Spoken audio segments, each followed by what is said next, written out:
একসময়ের ইউনিয়ন আওয়ামী লীগের সাধারণ সম্পাদক ছিলেন। সেখান থেকে ধাপে ধাপে এমপি ও মন্ত্রী হয়ে গড়েছেন বিশাল সাম্রাজ্য। দুহাতে লুটেপুটে সম্পদের খনি বানিয়েছেন পতিত আওয়ামী সরকারের খাদ্যমন্ত্রী সাধন চন্দ্র মজুমদার। তার দুর্নীতির মাত্রা এমন ছিল যে প্রচলিত হয়ে পড়েছিল অসাধ্য সাধন হতো সাধন চন্দ্রের ডেরায়।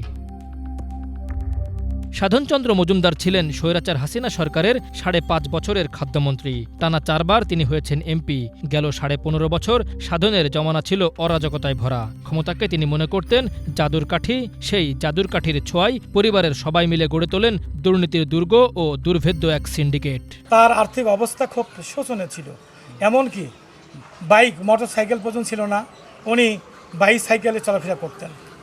তারপরে চেয়ারম্যান হওয়ার পরে ভাগ্যক্রমে উপজেলা চেয়ারম্যান হন। উপজেলা চেয়ারম্যান হওয়ার পরে উনি এমপি হন। এমপি হওয়ার পরে তারপরে তো দেশে গণতন্ত্র নাই।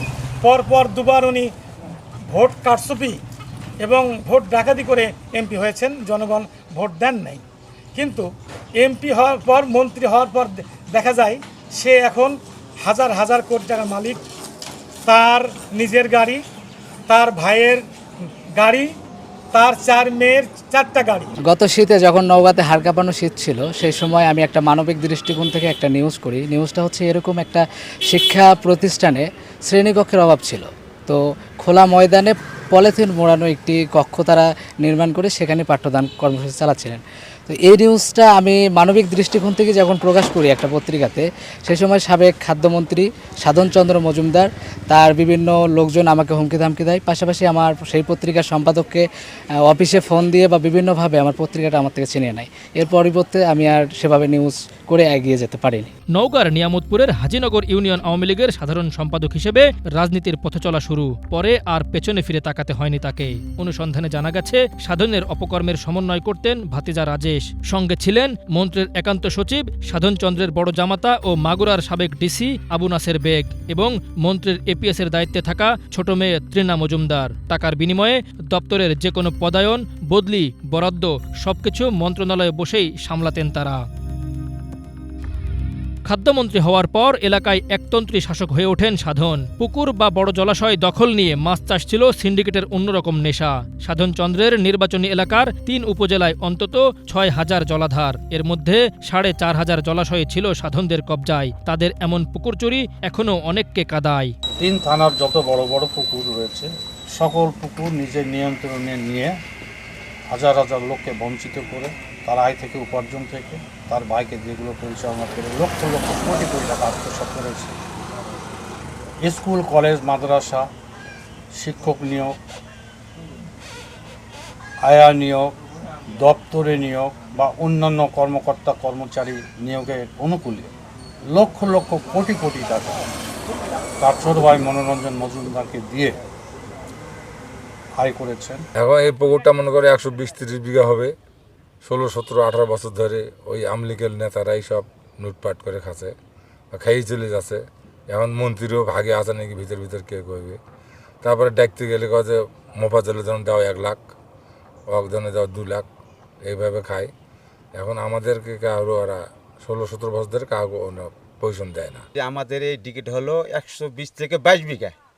তো এই ডিগিটা মনে করতে ওরা সরকারের কাছ থেকে লিয়ে মনে করতে ওরা বিক্রি করে। আবার এই পুকুর মনে করতে 1 কোটি টাকা 5 বছর বিক্রি করে। এমন আমাদের এখানে আমরা গরিব মানুষ আছি, খাস মানে আমরা গরিব, আমরা বসত বাড়ি করে আছি, আমরা বঞ্চিত করে আছি, কবরস্থান এখানে আছে। আমরা কোনো দুটো টাকা অনুদান পাই না, আমরা দেয়ও না। আমরা বলি বাবু আমার কবরস্থানটা ভেঙে যাচ্ছে, পুকুর থেকে চলে আসে, বাবু আপনারা দয়া করে আমার কিছু টাকা দেন। সরকার তো পুকুর ডাক দিচ্ছেন, আপনারা কিছু টাকা আমাদের দেন, আমরা মসজিদটা মেরামত করি, আমার কবরস্থানটা মেরামত করি, আমাদের কোনো সুযোগ সুবিধা দেন। আমরা মাসও একটা খাইতে পারি না। চাল নিয়ে চালবাজিতে সিদ্ধহস্ত ছিল সাধন পরিবার। সাধন চন্দ্রের ছোট ভাই মনোরঞ্জন মজুমদার ও জামাতা পৌর আওয়ামী লীগের সাধারণ সম্পাদক নাসিম আহমেদের হাতের মুঠোয় ছিল নওগাঁ। দেশের অন্যতম চালের মোকাম নওগাঁয় দামের সামান্য হেরফের হলেই ধাক্কা লাগত পুরো দেশের বাজারে। অথচ এ জেলাতেই বিভিন্ন গুদামে হতো অবৈধ ধান চাল মজুদ। অনেক মিল মালিক সাধনের আত্মীয় পরিচয় দিলেও সরকার পতনের পর এখন তাদের খুঁজে পাওয়া যাচ্ছে না। আমাদের সাবেক খাদ্যমন্ত্রী সাধন চন্দ্র মজুমদার তাই ব্যবসাকে নষ্ট করার পিছনে একটা কারণ হচ্ছে তার নিজস্ব ভাই ভাস্তা, বন্ধু বান্ধব যার ওনার নিজস্ব লোক তাকে উনি বিভিন্নভাবে সহযোগিতা করে তাদের ব্যবসাটা চাঙ্গা করে দিয়েছেন। আর ওনার কারণে আমাদের নওগাঁ জেলা 11টা উপজেলায় 1450 মিলার ছিলেন।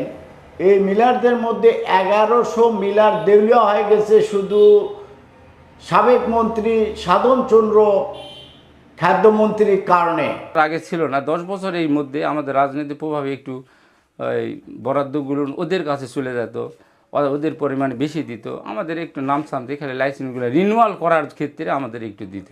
আমাদের যদি একটু বরাদ্দ যদি 8 টন 10 টনের জায়গা যদি 30 টন 40 টন দিত, আমরা ওখান থেকে 10 টাকা মুনাফা পেতাম, কিন্তু সেখান থেকে আমরা বঞ্চিত, টিকে থাকা পারতাম। এরা বড় বড় কোম্পানি যারা আছে তারা বেশি নেয়। এরা এক টন আমাদের 22,000 23,000 বস্তাকে চাউল পায়, আর আমরা পাই সামান্য 15 টন 16 টন। তাতে এটা দিয়ে আমাদের আসলে কষ্ট যায় হয়। চালকল মালিক গ্রুপের হিসাব অনুযায়ী এখন নওগাঁয় সচল চালকলের সংখ্যা 571টি। এসব মিলে প্রতিদিন অন্তত 2000 টন চাল উৎপাদন হয়। কিন্তু সাধন চক্র মজুতদারি করে বছরের পর বছর চালের বাজারে কৃত্রিম সংকট জিয়ে রেখেছে বলে অভিযোগ। আমাদের জেলায় প্রায় 1200 থেকে 1400 রাইস মিল গড়ে উঠেছিল। একসময় এই মিল মালিকরা খুব ভালো ব্যবসা করেছে, তারা সমাজের বিভিন্ন জায়গাতে অবদান রাখত।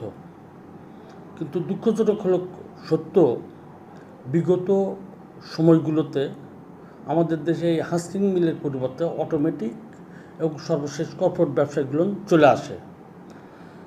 বিশেষ করে এই কর্পোরেট ব্যবসায় আসার পর আমরা সরকারের সংশ্লিষ্ট মন্ত্রী সচিব মহোদয়ের কাছে বারবার অনুরোধ করেছি, যদি এই কর্পোরেট ব্যবসায়ীগুলো তারা এস্টাবলিশড হয়, তাহলে এই ক্ষুদ্র এবং মাঝারি ব্যবসায়ীগুলো হারিয়ে যাবে। কেননা তাদের সাথে এই অসম প্রতিযোগিতায় এইসব ব্যবসায়ী টিকতে পারবে না। সম্পর্ক সবার সাথে ভালো না, ওনার জামাইকে আমি চিনি না। আর এখানে চাকরি করার সুবাদে যেহেতু তিনি খাদ্যব্যয় মন্ত্রী ছিলেন, মাঝে মাঝে তো যাওয়া লাগতো, এটা স্বাভাবিক ব্যাপার। এটা সব যে এখন যে আসবে তার কাছেই যায়, এটাই স্বাভাবিক ব্যাপার। আমার সাথে সম্পর্ক পুরা নওগাঁ জেলার লোকেরই ভালো, শুধু তার না, নওগাঁ জেলার সবার সাথে আমার সাথে যারা এই যে জড়িত মিলার ডিলার ব্যবসায়ী জিগামেন সবার সাথে আমার সম্পর্ক সুন্দর। আমার ঊর্ধ্বতন কর্মকর্তাদের সাথে আমার অনেক সুন্দর, আমার অনেক স্নেহ করে, ভালোবাসে, সবার সাথে আমার সুসম্পর্ক। অবশ্যই এটার কোনো ভিত্তি আছে আমার জানা নেই, এটা আসলে কেন এটা আমি নিজেও জানি না। এসবের বাইরেও রাস্তা উন্নয়ন, পাকাকরণ, সংস্কার সহ সব কাজেই 15 থেকে 20% কমিশন দিতে হতো সাধন সিন্ডিকেটকে। ঘুষের কমিশনের টাকা কম হলেই রোশানলে পড়তেন ঠিকাদাররা। স্থানীয়রা জানান, সাধন চন্দ্রের হুকুম ছাড়া কোনো নথি নড়ার সুযোগ ছিল না। নিয়োগ, স্কুল ম্যানেজিং কমিটি, ধর্মীয় উপাসনালয়, জমি দখল, বিচার, সালিশ, বাজার ব্যবস্থা, বিশেষ দিবস, নিজ দলের নেতৃত্ব গঠনসহ সবখানেই লাগত সাধনের অনুমোদন। Bangla vision news desk.